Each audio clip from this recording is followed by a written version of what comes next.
고린도후서 5장 14절 말씀입니다. 찾으셨으면 함께 17절까지 18절까지 함께 읽어보겠습니다. 시작. 그리스도의 사랑이 우리를 강권하시는도다. 생각하건대 한 사람이 모든 사람을 대신하여 죽었은즉 모든 사람이 죽은 것이라. 그가 모든 사람을 대신하여 죽으심은 살아있는 자들로 하여금 다시는 그들 자신을 위하여 살지 않고 오직 그들을 대신하여 죽었다가 다시 살아나신 이를 위하여 살게 하려 함이라. 그러므로 우리가 이제부터는 어떤 사람도 육신을 따라 알지 아니하노라.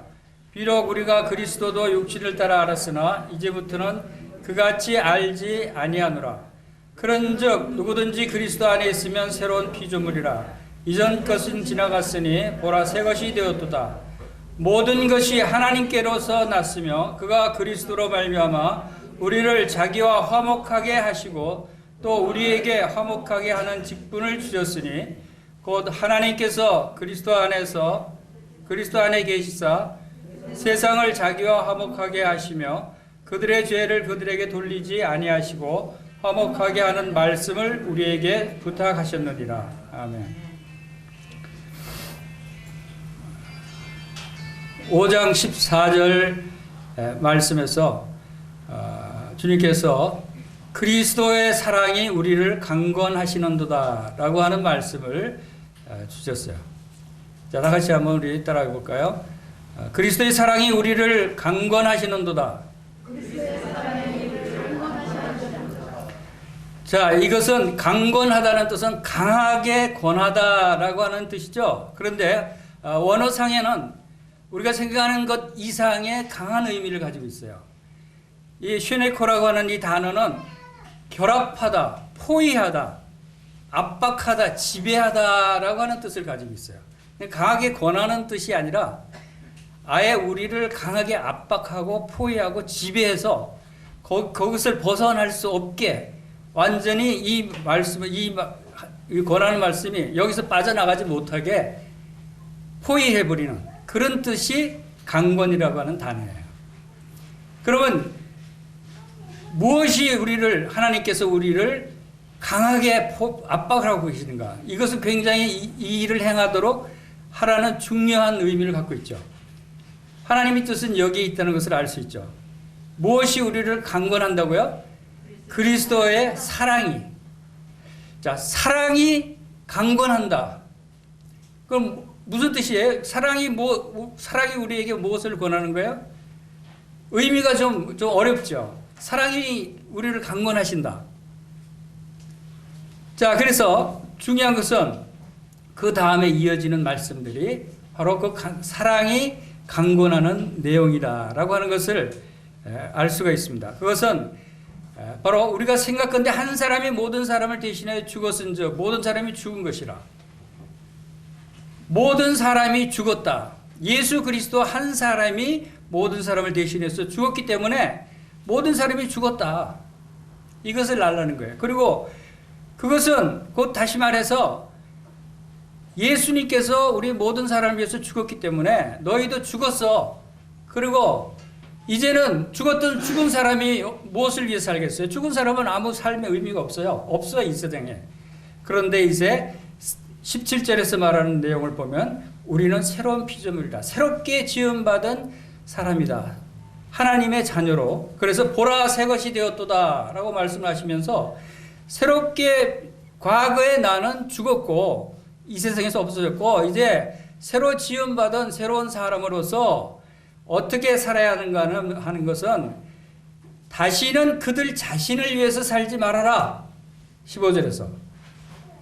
그리고 오직 단 한 가지 중요한 거, 오직이라는 단어요. 단 한 가지 중요한 것은 그들을 대신해서 죽었다가 다시 살아나신 이 누구예요?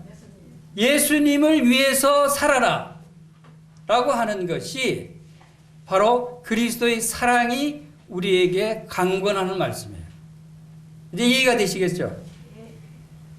예수 그리스도께서 강하게 우리를 압박하고 포위할 정도로 빠져나갈 수 없게 만드신 강권하시는 것은 뭐냐면 내가 너희를 위해서 죽었어. 너희도 다 죽은 자들이야. 그러나 이제 너희들은 새로운 하나님의 자녀로 새로운 피조물로 거듭난 새로운 사람이기 때문에 이제는 너희를 위해서 죽은 나를 위해서, 하나님을 위해서, 예수님을 위해서 이제 살아야 해.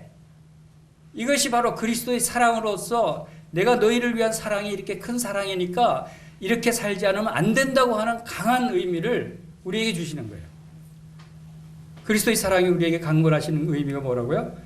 바로 예수님을 위해서 살아야 된다. 한마디로 하면 그거예요. 왜 예수님 위해서 살아야 된다? 그리스도의 사랑이 우리에게 권하시는 그 사랑의 내용이 뭔가는 바로 우리가 살펴보면 되렵니다. 자, 이렇게 해서 이 말씀을 왜 새해 말씀으로 주시는가 생각했어요. 새해는 새로 시작되는 한 해죠. 우리가 새로운 마음을 대부분 갖기를 원해요. 대부분 기도 가운데 이제 새롭게 시작하는 이 새해에 새로운 마음으로 주님을 섬기게 해주십시오 하는 기도를 하게 됩니다. 우리의 마음을 새롭게 하라는 거예요. 근데 우리의 마음을 새롭게 하는 것이 어떤 의미의 새로운 것이냐면 조금 개선해야 된다는 의미가 아니라 믿지 않았던 사람들이 이제 죽었던 사람들이 새로운 피조물로 거듭났으면 완전히 새로운 마음이에요. 이 새로운 마음은 하나님께서 주신 성령이에요. 하나님의 마음을 새롭게 가져야 한다. 보라 새 것이 되었다. 사실 그리스도인들은 처음부터 끝까지 전부 다 새 사람이에요. 보라 새 것이 되었다. 여러분 이제 새 것이 된 거예요. 2023년도 새해에 새 것이 된 사람으로서 새로운 마음을 갖고 또 새로운 목표를 가지고 새로운 마음으로 살아야 한다는 것을 우리에게 다짐하는 것이라고 생각합니다. 그러면 우리가 새로운 마음을 갖기 위해서는 무엇을 알아야 되냐면 우리의 마음이 누구의 마음으로 가져야 되냐면 하나님의 마음, 예수 그리스도의 마음을 우리가 가져야 된다는 거예요. 새로운 피조물로서 가진 사람의 생각과 마음은 바로 예수 그리스도의 마음으로 바뀌어졌다 하는 것입니다. 그래서 빌립보서 2장 5절 찾아보겠습니다. 빌립보서 2장 5절 말씀에 5절과 6절, 7절, 8절까지 함께 읽어보겠습니다. 자, 우리가 하나님의 마음, 예수 그리스도의 마음을 갖는다고 하는 것이 어떤 의미를 가지고 있는가 하는 것을 함께 읽어보겠습니다. 시작. 너희 안에 이 마음을 품으라. 곧 이 그리스도 예수의 마음이니 그는 근본 하나님의 본체시나 하나님과 동등됨을 취할 것으로 여기지 아니하시고 오히려 자기를 비워 종의 형체를 가지사 사람들과 같이 되셨고 사람의 모양으로 나타나사 자기를 낮추시고 죽기까지 복종하셨으니 그 십자가에 죽으심이라. 자, 우리에게 어떤 마음을 품으라고요? 그리스도 예수의 마음이니 5절 다시 한번 읽어보겠습니다. 시작. 너희 안에 이 마음을 품으라. 곧 그리스도 예수의 마음이니. 그리스도인들은 그 마음부터 바뀌는 거예요. 마음부터 누구의 마음으로 바뀌냐면 예수 그리스도의 마음으로 바뀌는 것이다. 겉으로 보기에는 똑같은 다른 사람과 또 전에 내가 있던 그 존재의 모습까지 보일지 몰라도 속 사람은 그 마음은 바뀐 사람들이다 하는 것입니다. 우리가 이것을 중요하게 생각을 해야 됩니다. 우리가 1년 계획을 세우고 1년 목표를 세우고 열심히 해야지 계획을 세운다 할지라도 그 이전에 가장 먼저 우리가 새롭게 다짐하고 가다듬어야 할 것은 바로 우리의 마음부터 가져야 돼요. 그 마음이 옛날 마음으로 옛사람의 마음으로 내가 계획 세우고 목표를 세우고 실행한다고 해서 변화되지 않아요. 과거에 우리가 많은 그런 실수를 저질렀죠. 새해 벽두부터 계획을 세우면 작심 며칠이라고요? 작심 3일로 끝나는 때들이 많았어요. 왜 그래요? 마음이 바뀌지 않았기 때문에. 마음이 바뀌지 않고 자기의 실제 행동만 바뀌려고 하니까 안 되는 거예요. 근본적인 마음이 예수 그리스도의 마음, 하나님의 마음으로 바뀌지 않으면 우리가 하나님께서 우리에게 기대하시는 그런 비전과 소망을 이룰 수가 없다고 하는 것입니다. 자, 우리가 여기서 빌립보서 2장 5절에서 8절까지 말씀에서 예수 그리스도의 마음과 우리가 본문에서 읽은 고린도후서 5장 14절 이하의 그리스도의 사랑과 자, 우리가 어떻게 무엇이 다른가를 비교를 해볼 필요가 있어요. 고린도서 5장 14절 이하의 말씀, 그리스도의 사랑이 우리를 강권하시는도다, 이 내용과 그리스도의 마음을 품는데 그리스도의 마음이 어떤 마음인가 하는 것을 우리가 함께 살펴볼 필요가 있어요.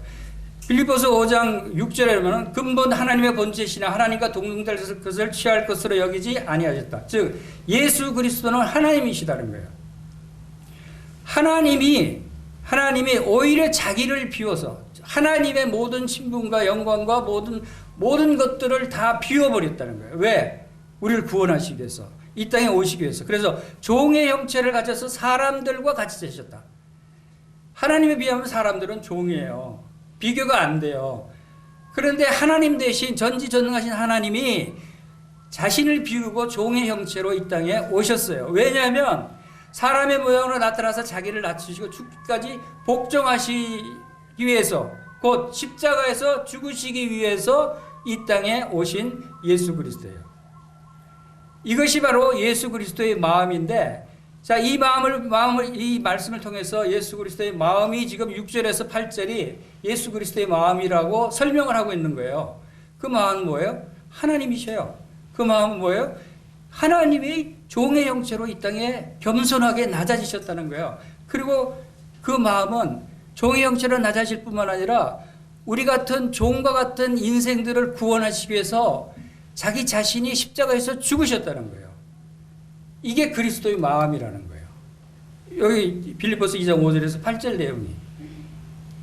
이것을 한마디로 표현하면 예수님이 친히 마태복음 11장 29절에서 말씀하신 내용이 있어요. 마태복음 11장 29절을 보겠습니다. 여기 보면은 나는 마음이 온유하고 겸손하니 나의 멍에를 메고 내게 배우라. 그리하면 너희 마음이 쉼을 얻으리니 이는 내 멍에는 쉽고 내 짐은 가벼움이니라 라고 주님께서 친히 말씀하셨어요. 주님의 마음이 어떠하다고요? 나는 마음이 온유하고 겸손하다. 이것이 빌립보서 2장 5절에서 8절과 고린도서 5장 14절에서 17절까지의 내용을 예수 그리스도의 마음으로 표현하신 거예요. 그것을 한마디로 말하면 온유와 겸손이에요. 이 마음을 우리가 품어야 된다는 거예요. 왜 온유하십니까? 온유란 단어가 왜 여기에 적용될까요? 여러분은 여러분에게 죄를 지은 사람, 잘못한 사람한테 어떤 생각이 듭니까? 화가 나죠. 죄의 대가를 받게 하고 싶죠. 그것은 온유한 마음이 아니에요. 온유한 마음은 그 사람을 용서하고 받아들이고 또 죄를 덮어주는 것이 온유한 마음이에요. 예수님의 마음은 온유해요. 하나님으로서 당연히 마땅히 죄 지은 죄인들, 종들을 다 처벌하고 멸하실 수 있어요. 그것이 정당한 거예요. 그런데 온유한 마음은 그들을 용서하는 거예요. 용서하고 받아들이는 거예요. 그런데 그 공의를 지키면서 그 온유한 마음을 받아들이기 위해서는 어떻게 해야 되죠? 죄의 값을 치러야 돼요. 죄의 값을 치르기 위해서는 한 가지 방법밖에 없어요. 바로 하나님 대신 예수님을 통해서 죄의 대가를 십자가에서 치르게 하시는 것. 대신 대속 제물로 죽게 하는 일밖에는 해결 방법이 없어요. 그래서 그 일을 친히 행하시기 위해서 자기를 비우고 종의 형체를 가지고 이 땅에 오신 분이세요. 이것이 온유한 마음이다 라고 표현하는 거예요. 얼마나 온유해요. 여러분도 예수님의 온유한 마음을 가지라고 했어요. 여러분 온유한 마음을 가져야 되겠죠. 그러면 여러분 어떻게 사람들을 대해야 돼요? 사람들을 여러분들에게 아무리 상처를 주고 험한 말을 하고 여러분에게 죄를 짓고 한 사람들일지라도 여러분들이 그 사람들을 받아들이고 용서하고 죄를 덮어줘야 돼요. 그것이 온유한 마음이다. 예수 그리스도의 마음이라는 거예요. 그래 우리는 그렇지 않죠. 화가 나고 미워하게 되고 어떻게 하든 이겨야 된다고 자기 자존심, 자기를 비우지 못하고 하는 것이 우리의 마음이었어요. 그러나 그것을 바꿔야 되는 거예요. 이제 새해에는 우리 마음을 이렇게 새롭게 예수님의 온유한 마음으로 바꿔야 한다는 것입니다. 그리고 나의 마음은 온유하고 겸손하다 그랬어요. 예수님이 얼마나 겸손하십니까? 예수님이 누구시라고 그랬어요? 하나님의 본체라고 그랬어요. 하나님과 동등됨을 취할 마땅한 자격이 있지만 취하지 않았다고 그랬어요. 오히려 종의 형체로 이 땅에 오셨다고 그랬어요. 그렇게 해서 모든 사람을 대신해서 자기가 대속제물로 죽었다 그랬어요. 이만큼 온유하신 분이 있어요? 이만큼 겸손하신 분이 있어요? 우리의 겸손은 아무것도 아니에요. 우리가 나도 겸손해야지. 저도 항상 제 자신을 주님 앞에 겸손하게 해주십시오, 겸손하게 해주십시오 기도합니다만, 주님의 겸손을 쫓아가려면 아직도 멀었어요. 얼마나 우리가 더 겸손해야 되는지. 우리가 너무 자신을 드러내려고 하고 높아지려고 하고 하는 그런 생각들이 많이 있어요. 제 자신의 단점이 바로 그런 것 중에 하나예요. 이것을 낮추고 더 겸손해야지 하는 것이 제 기도 제목 중에 하나예요. 우리는 주님의 온유하고 겸손한 마음을 가져야 한다라고 하는 것입니다. 고린도전서 2장 12절 16절에는 우리가 세상의 영을 받지 아니하고 오직 하나님으로부터 온 영을 받았으니 이는 우리로 하여금 하나님께서 우리에게 은혜로 주신 것들을 알게 하려 하심이라. 누가 주의 마음을 알아서 주를 가르치겠느냐? 그러나 우리가 그리스도의 마음을 가졌느니라 라고 말씀하십니다. 고린도전서 2장 12절 16절 말씀입니다. 누가 주의 마음을 알아서 주를 가르치겠느냐? 우리가 그리스도의 마음을 가졌느니라. 사도 바울은 바로 우리가 그리스도의 마음을 가졌다, 그리스도의 심장을 가지고 말한다, 그리스도의 흔적을 가지고 있다, 이런 말을 했어요. 바로 우리는 그리스도의 마음을 가진 자들이다. 그것은 그리스도의 마음을 아직 안 가졌다고, 받지 않았다고 생각할 것이 아니라 이미 우리는 그리스도의 마음을 받은 자들이에요. 그것은 어떻게 받았죠? 성령님을 통해서 그리스도의 마음을 받은 자들이기 때문에 이미 하나님께서 우리에게 은혜로 주신 것들을 알 수 있고 감사할 수 있고 예배 드릴 수 있는 것은 이 그리스도의 마음, 성령이 계시기 때문에 이 일을 우리가 행할 수 있다고 하는 것입니다. 그리고 이 일을 통해서 우리가 그리스도의 사랑이 우리를 강권하시는도다. 또 우리가 이 마음을 품으라고 예수 그리스도의 마음이니 예수 그리스도의 마음으로 그리스도의 사랑이 우리에게 강하게 권면하시는 그 내용이 뭐라고 그랬죠? 바로 우리 자신을 위해서 살지 말고 우리를 위해서 대신 나를 위해서 죽으신 예수 그리스도를 위해서 살아야 한다는 것이었어요. 그리고 그것이 구체적으로 고린도후서 5장 본문 말씀으로 돌아가면 구체적으로 나오는 내용이 18절 19절에 있어요. 고린도후서 5장 18절 19절에 이것에 대한 구체적인 실천사항 중에 하나가 나와요. 그것이 올해 우리 교회의 목표이기도 하죠. 그것은 뭐냐면 고린도서 5장 18절 모든 것이 하나님께로서 났으며 그가 그리스도로 말미암아 우리를 자기와 화목하게 하시고 또 우리에게 화목하게 하는 직분을 주셨으니 곧 하나님께서 그리스도 안에서 계시사 세상을 자기와 화목하게 하시며 그들의 죄를 그들에게 돌리지 아니하시고 화목하게 하는 말씀을 우리에게 부탁하셨느니라. 화목하게 하는 직분을 주셨다. 바로 예수 그리스도께서 친히 본으로 보여주신 그리스도의 마음을 나타내 보이셨잖아요. 그 예수님께 십자가에서 우리의 모든 사람을 위해서 십자가에 죽으시고 또 부활하신 그 사건을 기억하면서 우리가 예수님이 우리를 위해서 죽으신 것을 우리를 구원하게 하실 뿐만 아니라 다음에 우리에게 화목해 하는 직분을 주시기 위해서 이 일을 행하시고 이 일을 강하게 우리에게 권면하신다라고 하는 것입니다. 화목하게 하는 말씀을 우리에게 또한 부탁하셨다는 것입니다. 그래서 이러한 그리스도의 마음과 사랑으로 우리 영등포교회가 올해 목표를 세운 것이 빌립보서 1장 27절 말씀이에요. 그렇죠? 그 빌립보서 1장 27절 말씀에는 오직 너희는 그리스도의 복음에 합당하게 생활하라. 이는 내가 너희에게 가버나 떠나 있으나 너희가 한 마음으로 서서 한 뜻으로 복음의 신앙을 위하여 협력하는 것과 라고 하는 말씀을 주셨어요. 빌립보서 1장 27절 말씀입니다. 자, 이 말씀에서 오직, 여기에서도 오직이라고 했어요. 바로 그리스도의 사랑이 우리에게 강하게 권하시는 이 말씀의 실천 사항이 오직 너희는 그리스도 복음에 합당하게 생활하라는 메시지예요. 그것이 조금 전에 그 고린도후서 5장 18절에서 우리에게 화목하게 하는 직분을 주셨다라고 하는 말씀이 같은 뜻이죠. 화목하게 하는 직분이라는 게 뭐예요? 바로 복음을 전해서 하나님과 원수된 불신자들과 하나님과의 사이를 화목케 하기 위해서는 그들에게 복음을 전해서 그들이 예수 그리스도를 믿고 구원받게 하는 것이 바로 화목하게 하는 우리의 역할이에요. 우리의 직분이죠. 그것을 빌립보서 1장 27절에서는 오직 너희는 그리스도 복음에 합당하게 생활하라. 복음 전하는 삶에 합당하게. 오직. 그리고 이것은 내가 너희에게 가보나 떠나 있으나 너희가 무엇으로 서서? 한 마음으로 서서 한 뜻으로 복음 실행을 위해 협력한다. 자, 여기서도 한 마음.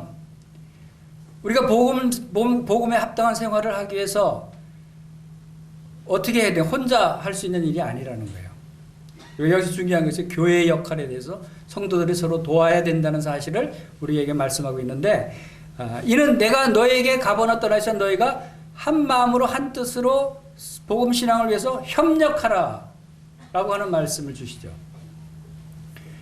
복음 전하는 데는 많은 어려움이 있고 복잡한 일이 있고 많은 것들이 필요해요. 서로 협력하지 않으면 복음을 전할 수가 없어요.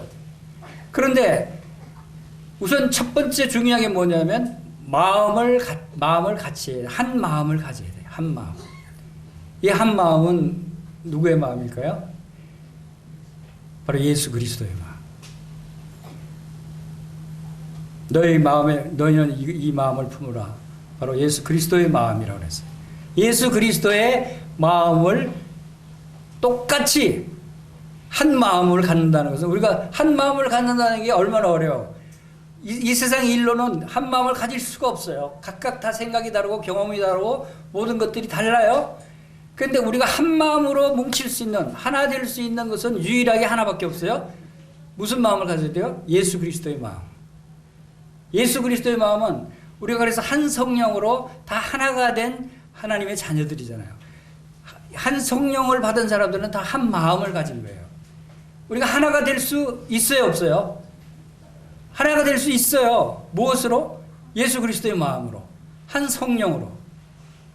이것이 우리의 생활의 중심이 되어야 돼요. 영등포교의 삶의 중심이, 목표가 바로 성령으로 하나 되는 거예요. 한 마음을 갖는 거예요.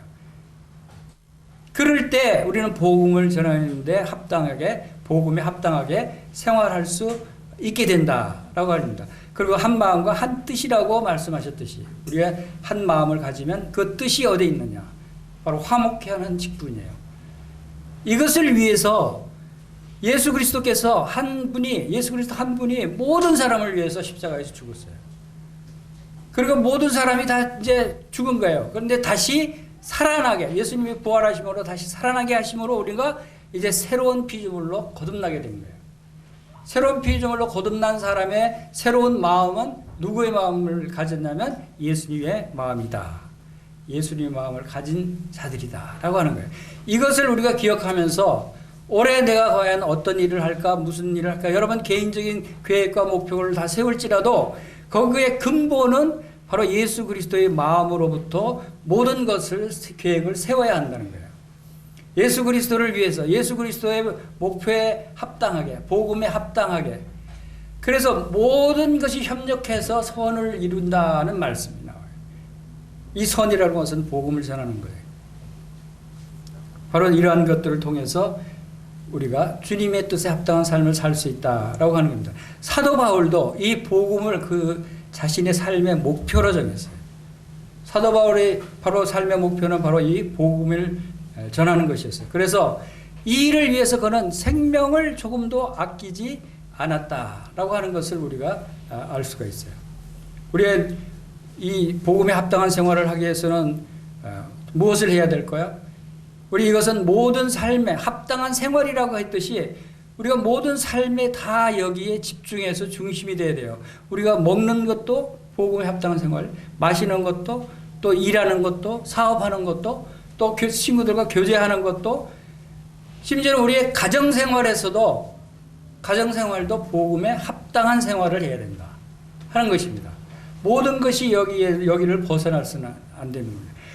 그리스도의 사랑이 우리를 강권한다는 의미가 무슨 뜻이라고 했어요? 강권이라는 의미가 무슨 뜻이라고 했어요? 우리를 포위했다. 우리를 압박한다. 여기서 빠져나갈 수 없게 주님께서 우리를 완전히 지배하신다는 뜻을 가지고 있는 것이 강권이라는 단어예요. 여기서 벗어나서는 안 된다는 거예요. 복음에 합당한 생활을 하기 위해서는. 그래서 우리는 주님의 마음을 여기서도 읽을 수가 있습니다. 우리가 하나님의 마음, 예수님의 마음을 읽을 수 있는 말씀 중에서도 우리가 주님께서 마태복음 18장에서 그 양 100마리가 있는데 그 중에 하나가 길을 잃으면 99마리를 산에 두고 길 잃은 양을 찾지 않겠느냐 그랬어요. 주님의 마음은 어디에 있어요? 길을 잃어버린 한 마리 양에게 있어요. 아직 구원받지 못한 영혼들에게 가 있는 거예요. 그래서 디모데전서 2장 4절에서는 하나님은 모든 사람이 구원을 받으며 진리를 아는 데 이르기를 원하시느니라 그랬어요. 하나님의 마음은 거기에 있는 거예요. 모든 사람이 다 구원받기를 원하셔요. 여러분 이제 구원받았으니까 하나님께서는 여러분을 사용하셔서 여러분을 복음의 전사로 이 세상에 내보내신 거예요. 여러분을 통해서 복음이 전해지고 여러분을 통해서 그리스도의 향기가 드러나고 또 하나님의 영광이 이 땅에 드러나게 하기 위한 일들을 하시는 거예요. 그래서 우리에게 이 화목케 하는 직분을 주셨어요. 그래서 디모데전서 2장 4절에서 하나님은 모든 사람이 구원을 받으며 모든 사람이 구원받기를 원하신다. 하나님의 마음을 가진 사람은 하나님의 마음을 읽을 수 있죠. 우리가 하나님의 마음을 가졌기 때문에 그것은 뭐 성령님이라는데 그 성령님을 가졌기 때문에 하나님의 깊은 것까지도 통달할 수 있다라고 했어요. 하나님의 마음을 아는 게 중요해요. 그래서 때로는 나는 아직도 복음에 합당한 생활을 하기는 멀었어. 복음 말씀도 잘 몰라. 그리고 뭐 복음 전하려면 돈도 좀 있어야 되고 또 재능도 좀 있어야 되고 뭘 좀 알아야지. 나 같은 사람이 구원받은 지 얼마 되지도 않는데 어떻게 할 수 있어? 라고 얘기하는 그렇게 생각하는 사람들이 있죠. 그러나 그것은 잘못된 생각이라는 거예요. 우리가 지난번에 살펴봤는데 빌립보서 4장 13절에 내게 능력 주시는 자 안에서 내가 모든 것을 할 수 있다라고 하는 말씀을 주셨잖아요. 모든 것을 할 수 있다라고 하는 말씀이 그냥 헛된 말이 아니에요. 그 모든 것이라고 하는 것은 우리가 복음을 전할 수 있는데 하나님의 뜻을 순종하는 데 필요한 모든 것이 우리에게 능력으로 주어졌어요. 누가? 내게 능력 주시는 자인 예수 그리스도를 통해서. 예수 그리스도 안에 있으면 그리스도의 마음을 가지면 나는 모든 것을 할 수 있다. 여러분이 처해 있는 여러분 어려움들이 있습니까? 또 해결해야 될 문제들이 있습니까?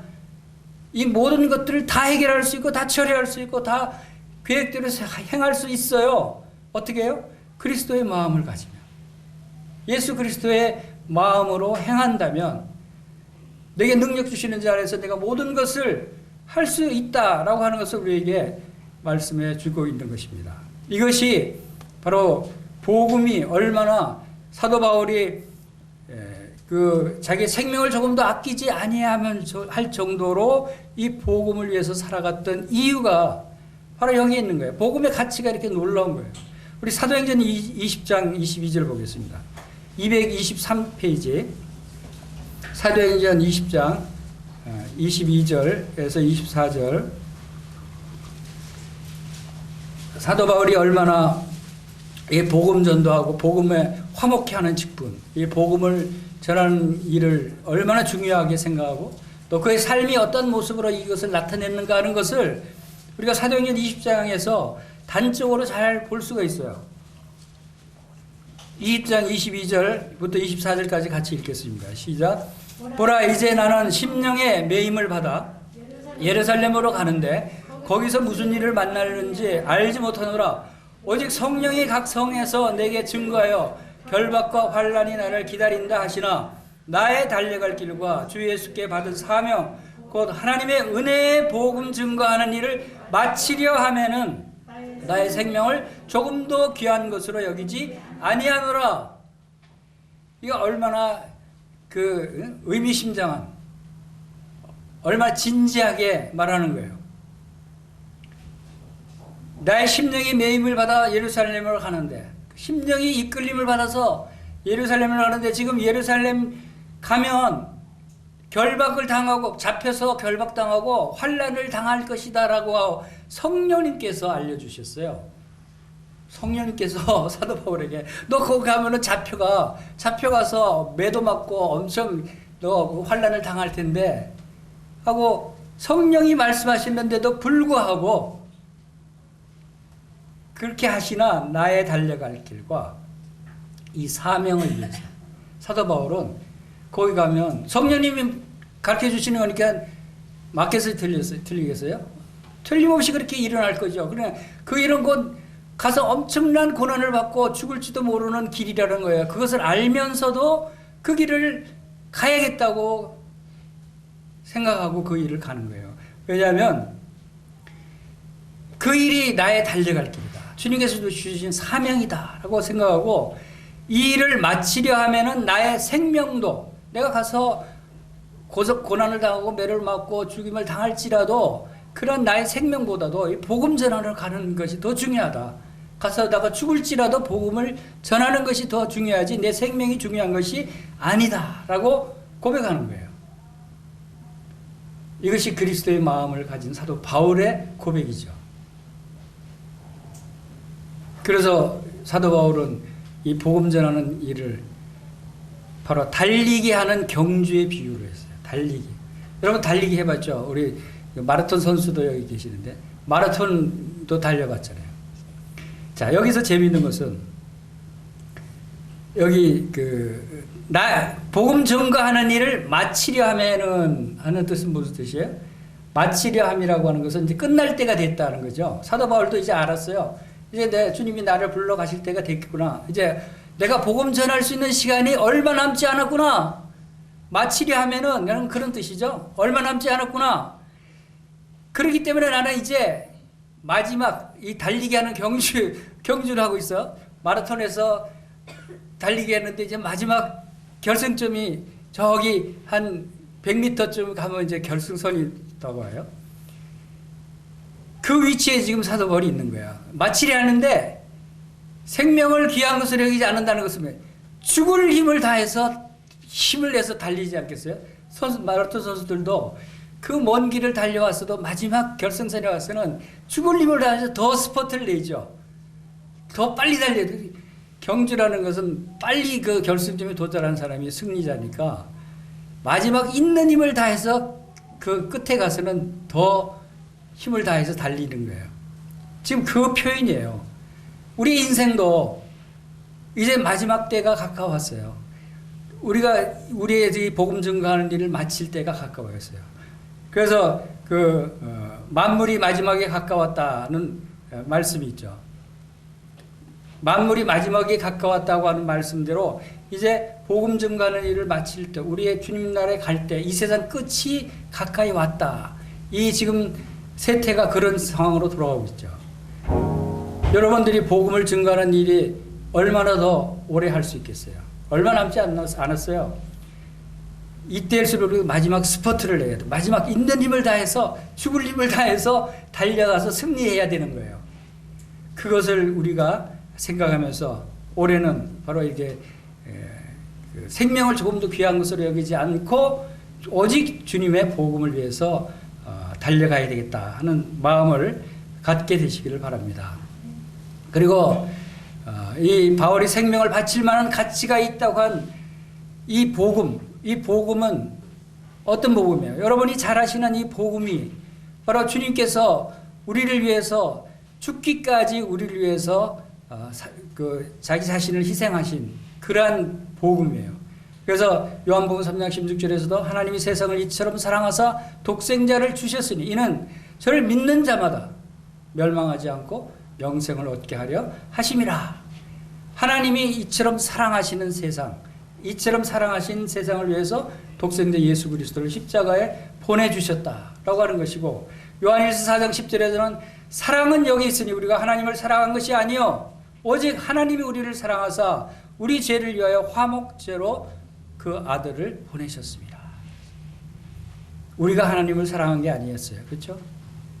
우리가 하나님을 알지 못하고 하나님과 원수되었고 우리가 죄인 되었을 때 이미 하나님은 우리를 위해서 십자가에서 예수님을 죽게 하신 그 놀라운 사랑의 증거가 있는 것입니다. 그래서 이 사랑이 우리를 지금 강권하고 계신다라고 하는 것을 우리가 말씀을 통해서 볼 수가 있습니다.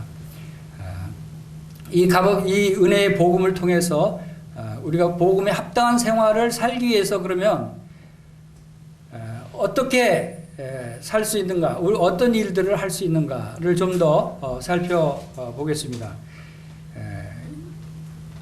복음에 합당한 생활을 하기 위해서 여러분들이 무엇을 할 수 있을까요? 사도 바울도 디모데전서 1장 16절에서 내가 긍휼을 입은 까닭은 그리스도께서 내게 먼저 일체 오래 참으심을 보이사 후에 주를 믿어 영생 얻는 자들에게 본이 되게 하려 하심이라 라고 말씀하십니다. 예수 그리스도께서 사도 바울에게 오래 참으셨어요. 사도 바울이 저 구원해 주십시오, 예수님 믿게 해 주십시오 간절히 기도했어요? 예수님 저를 구원해 주십시오 하고 기도해서 구원해 줬어요? 사도 바울은 구원받게 해달라고 기도한 적 없어요. 예수님 믿게 해달라고 기도한 적이 없어요. 오히려 예수님 믿는 사람들 잡아다가 옥에 가두고 핍박하고 하는 그런 포획자였어요. 핍박자였어요. 그런 자를 하나님께서 구원해 주셨어요. 다메섹 도상에서 갑자기 하늘에서 빛이 나더라서 이것은 하나님의 은혜로 구원받는 것이다. 구원은 하나님의 은혜라는 것이야. 그리고 구원받는 것만도 하나님의 은혜일 뿐만 아니라 우리가 복음에 합당한 생활을 하는 이 모든 삶도 바로 하나님의 은혜로 우리가 이러한 복음에 합당한 생활을 할 수 있다고 하는 것입니다.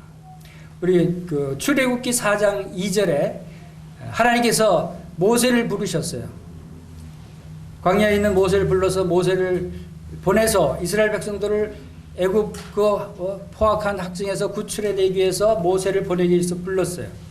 불렀을 때 모세에게 뭐라고 질문을 하시냐면 여호와께서 그에게 이르시되 출애굽기 4장 2절에 여호와께서 그에게 이르시되 네 손에 있는 것이 무엇이냐 그랬어요. 네 손에 뭘 들고 있느냐? 왜 물어보겠어요? 네 손에 무엇이 있느냐? 모세는 내가 어떻게 아무 힘도 없고 능력도 없고 말도 잘 못하고 하는데 가서 어떻게 내가 이스라엘 백성들을 구출해낼 수 있겠습니까? 하고 두려웠어요.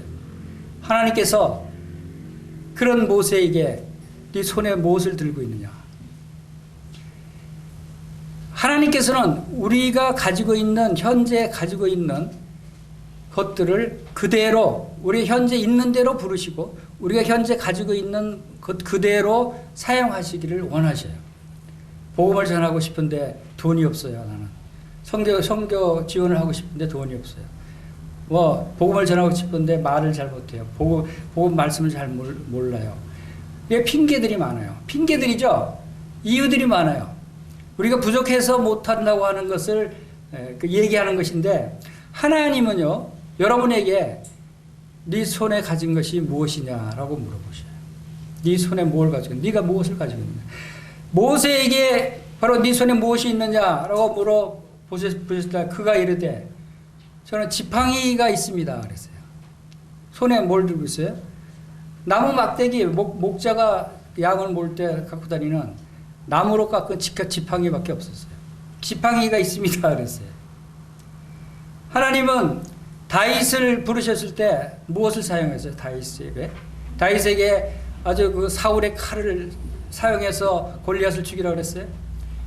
다윗은 자기가 평소에 갖고 있던 물맷도로를 사용했어요. 그리고 베드로를 부르실 때 베드로가 갖고 있던 배를 사용하셨어요.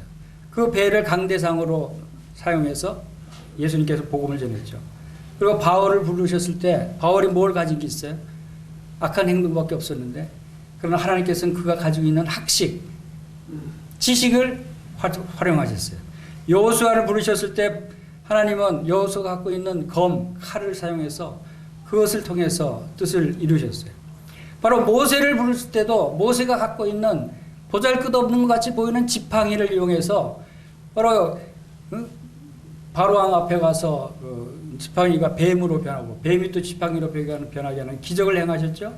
그리고 여러 가지 나일강을 쳐서 나일강을 피로 물들게 하는 이적도 행하셨죠. 또 홍해 바다를 가실 때 지팡이를 들었을 때 홍해 바다가 쫙 갈라지게 했어요. 그러한 일들이 모세가 갖고 있는 지팡이밖에 없었어요. 그 지팡이를 사용해서 하나님은 놀라운 이적들을 이루신다고 하는 거예요. 그래서 고린도서 1장 27절에는 하나님께서 미련한 것들을 택해서 뒤에 있는 자들을 부끄럽게 하시고 약한 것들을 택하사 강한 것들을 부끄럽게 하시고 천한 것들을 택하사 잘난 것들 있는 것들을 패하게 하시는 하나님이시니라 그러셨어요. 우리가 가진 게 없고 힘이 없고 모든 것이 부족하다고 할지라도 하나님께서는 우리를 부르십니다. 여러분들을 부르셔요. 하나님께서 지금 여러분에게 이렇게 물으십니다. 여러분 손에 무엇을 들고 있습니까? 너희 손에 무엇이 있느냐? 여러분 지갑 속에 얼마가 들어있어요? 여러분 집에 무엇이 있어요? 여러분 통장에 얼마가 들어가 있어요? 여러분 얼마나 지식이 있어요? 어떤 경험이 있어요? 어떤 재주가 있어요? 하나님이 그걸 물으셔요. 여러분들이 가지고 있는 그것을 하나님은 사용해서 복음에 합당한 생활을 하게 하신다는 거예요. 난 돈을 많이 벌어야 돼. 왜냐하면 선교지도 보내야 돼. 교회도 지어야 돼. 열심히 돈을 벌어야 할 수 있어. 이것이 아니라는 거예요. 지금 있는 상태에서 우리가 가지고 있는 것들을 하나님께 드릴 때, 하나님 앞에 내놓을 때 그것은 하나님께서 그것을 통해서 큰 역사를 일으키신다는 거예요. 여러분 오병이의 기적을 아시죠? 보리떡 5개와 물고기 2마리로 5,000명을 먹이시는 기적이 일어났어요. 이 얼마나 놀라운 기적이에요. 하나님이 그 보리떡 5개는 어린아이의 점심이에요. 점심. 그때 당시 노동자들이 한 끼 점심 정도 해당되는 그 보리떡 5개로 5,000명을 먹이시고 12광전이를 남겼어요. 여러분 점심 있잖아요. 요즘 점심값이 얼마다죠? 8,000원 내지 한 10,000원 점심 사 먹으려면 그 정도 하죠. 자, 여러분 10,000원을 주님께 드리면 어떤 일이 일어날까요? 10,000원을 어떻게 주님 일을, 10,000원을 어떻게 성교 일을 해요? 그러나 여러분이 만약에 GNTV 방송 선교에 한 달에 10,000원씩 후원을 하시면 여러분들이 5,000명에게 방송으로 복음을 전하는 효과를 나타냅니다. 지금 그렇게 일어나고 있어요. 지금도 오병이의 기적이 오늘날도 방송 선교를 통해서 여러분의 작은 헌신이 5,000명, 10,000명에게 복음이 전달되는 일에 사용되는 거예요. 이때만 오병이의 기적이 일어난 게 아니에요. 지금도 하나님의 능력은 여전히 역사하시는 거예요. 이런 것들을 통해서 우리가 가지고 있는 것들, 이것을 하나님께서 사용하기를 기뻐하신다는 거예요. 과부가 2렙돈을 연보함에 넣었어요. 예수님께서 이 여자가 가장 많이 헌금을 했다 그랬어요. 가장 많이 헌금한 것은 하나님께서 그것을 통해서 놀랍게 역사하신다는 거예요. 여러분에게 돈이 부족해서 주님께 헌신할 수 없어요? 하나님은 그걸 보시지 않고 지금 가지고 있는 것, 지금 내가 소유하고 있는 것, 지금 내가 알고 있는 재능들, 이것을 통해서 하나님께 드리고 하나님께 헌신하면 하나님은 그것을 통해서 100배, 1000배로 큰 역사를 이루시는 분이시다. 그렇기 때문에 모든 사람, 모든 그리스도인들에게 오직 복음에 합당한 생활을 하라라고 말씀하실 수 있는 거예요. 내게 능력 주시는 자 안에서 내가 모든 것을 할 수 있게 해 줬을 테니까, 그러니까 너희들은 오직 복음에 합당한 생활을 하라. 이것이 여러분이 1,000원을 가지고 있던 10,000원을 가지고 있던 우리 주일학생들이 1,000원의 헌금이 놀랍게 역사할 수 있다는 거예요. 지금 내가 주님의 마음으로 주님 앞에 얼마큼 내려놓고 내가 주님 앞에 얼마나 헌신된 마음을 가지고 있느냐, 그 마음을 보신다는 거예요. 주님이 뭐 돈이 없어서 가난하신 분이에요. 저 돌들도 아브라함의 자손으로 만들 수 있는 그러한 무에서 유를 창조하시는 전지전능하신 하나님이 우리의 아버지시고 우리의 예배를 받으시는 분이에요. 이러한 분을 여러분들이 아버지로, 만주의 주로, 만왕의 왕으로 모시고 살지 않습니까? 몇 년 전에 라오스 선교지에, 태국을 통해서 라오스 선교지에 방문한 적이 있어요. 라오스는 공산국가예요. 복음을 전할 수가 없는 국가예요.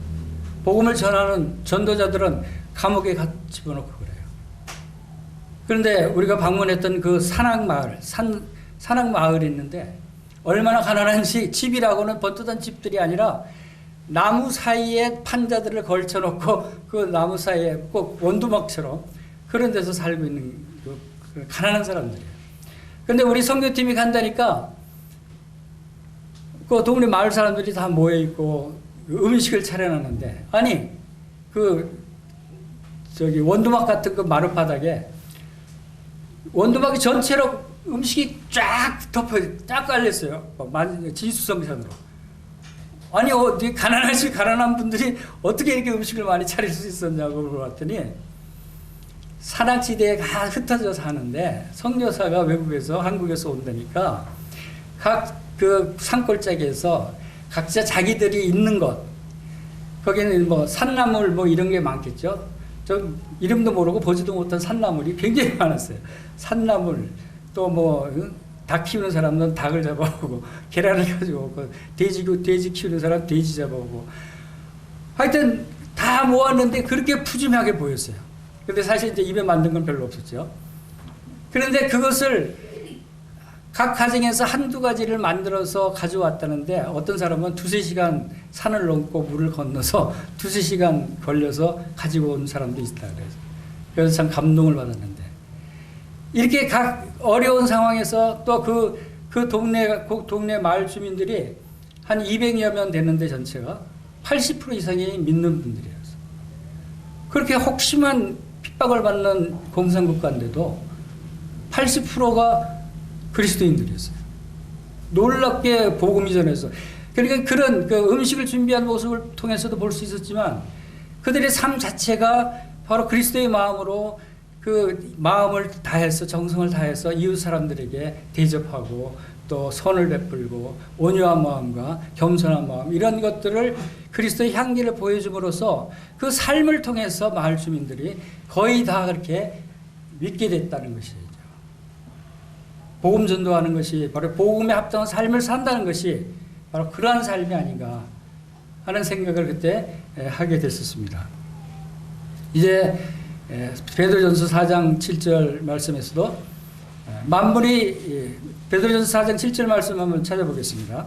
예, 오늘날 이 마지막 때가 어떠한 때인가를 우리가 좀 더 살펴보면서, 베드로전서 4장 7절,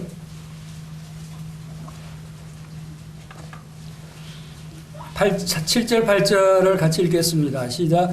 만물의 마지막이 가까웠으니 그러므로 너희는 정신을 차리고 근신하여 기도하라. 무엇보다도 뜨겁게 서로 사랑할지니 사랑은 허다한 죄를 덮느니라. 만물의 마지막이 가까웠다는 것을 우리가 많이 듣지만 진짜 요즘 마지막이 가까운 것을 실감하고 있잖아요.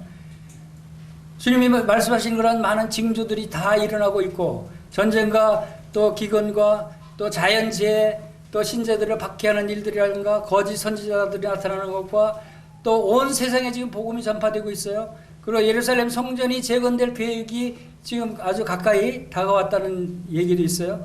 그리고 이런 코로나 상황으로 말미암아서 우리가 예상했던 글로벌 정부와 경제 부상이 되고 적그리스도가 나타나서 이 글로벌 정부를 지배하게 될 그러한 조짐도, 그리고 현상들도 우리가 실감하고 있는 마지막 때에 살고 있다라고 하는 것을 우리가 실감할 수 있습니다. 전 이번에 며칠 전에 놀란 게, 미국이 혹한, 물론 여름에는 또 뭐 유럽에서 많은 홍수와 뭐 산불가 많이 났지만, 최근에 미국에서 혹한이었는데 영하 46도까지 내려간 지역이 있어요. 미국에. 영하 46도면 여러분 살 수 있을 것 같아요. 완전 얼어버리죠. 그런데 또 더 무서운 사건이 있었어요. 30분 동안에 기온이 떨어지는데 영하 6도에서 영상 6도에서 영하 16도로 기온이 22도가 팍 떨어지는데 30분밖에 안 걸렸대요. 그러면 이것이 그냥 그대로 동태가 되어버리는 거예요, 사람이. 지금은 이제 사람들이 집 안에 들어와서 피했지만 바깥에 장시간 있으면 그대로 얼어버리는 거예요, 사람이. 이것이 좀 심해져서 뭐 30분이 아니라 15분, 10분 만에 한 기온차가 영하 30도 이상 떨어지잖아요. 그 투모로우라는 그 종말 영화가 있어요. 그것이 지구가 빙하 시기가 도래하는 그런 영화인데 순간적으로 갑자기 기온이 급강하돼 버리니까 모든 것이 다 얼어붙어요. 그래서 빙하 시대가 되는 거예요. 그 무서운 현상의 징조가 또 미국에서 최근에 며칠 전에 발생했어요. 그러면서 야, 참 주님 오실 때가 가까웠구나 하는 생각을 하게 됩니다. 그래서 여기서 만물이 가까이 왔으니, 만물의 마지막에 가까이 왔으니 너는 정신을 차리고 근신하여 기도하라. 정신 차려야 돼요. 정신을 차린다는 것은 우리가 예수 그리스도의 마음으로 새롭게 다짐을 해야 된다는 것이죠. 그리고 무엇보다도 뜨겁게 서로 사랑하라 그랬어요.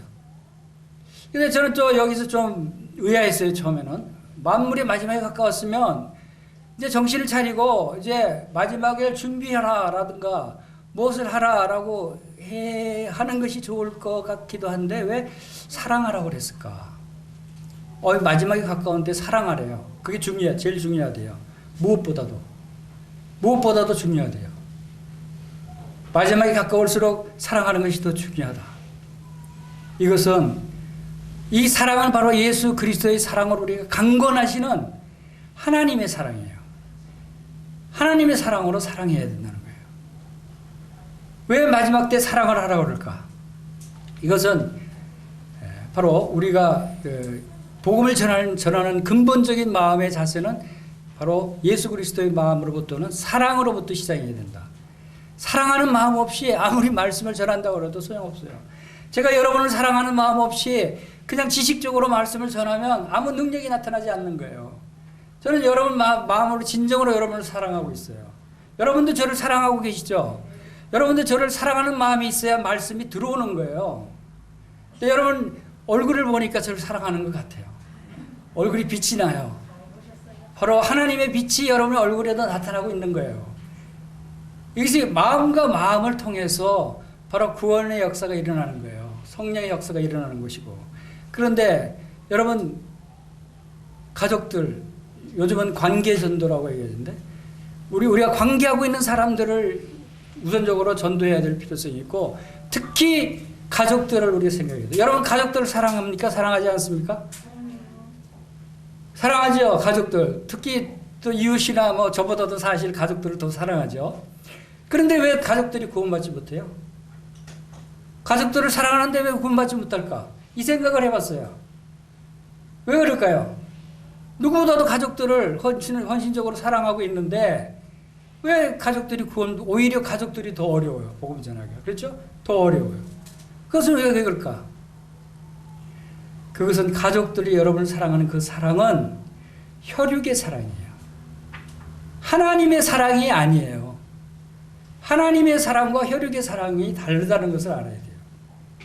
혈육의 사랑으로 사랑하는 것은 하나님의 사랑보다 더 못한 거예요. 하나님의 사랑으로 사랑한다면 여러분 가족들을 다 구원받게 하실 수 있다고 생각이 돼요.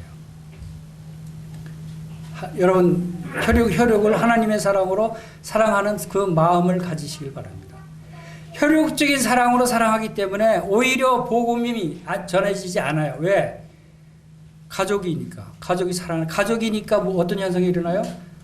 가족이니까 기분 나쁠 때 짜증도 내고 마음 놓고 하고 싶은 말도 하고 그래요. 가족이니까. 오히려 그러니까 더 속에 좋지 않은 것들이 드러나게 되고 서로 미워하는 마음도 생기고 이런 것들을 여러분들이 생각하면서 바로 가족 사랑을 생각할 때 혈육적인 사랑보다는 하나님의 사랑으로 우리가 가족들도 사랑해야 된다. 즉 가족들을 복음의 대상자로 우리가 생각해야 된다는 것을 우리가 말씀하고 있는 것입니다.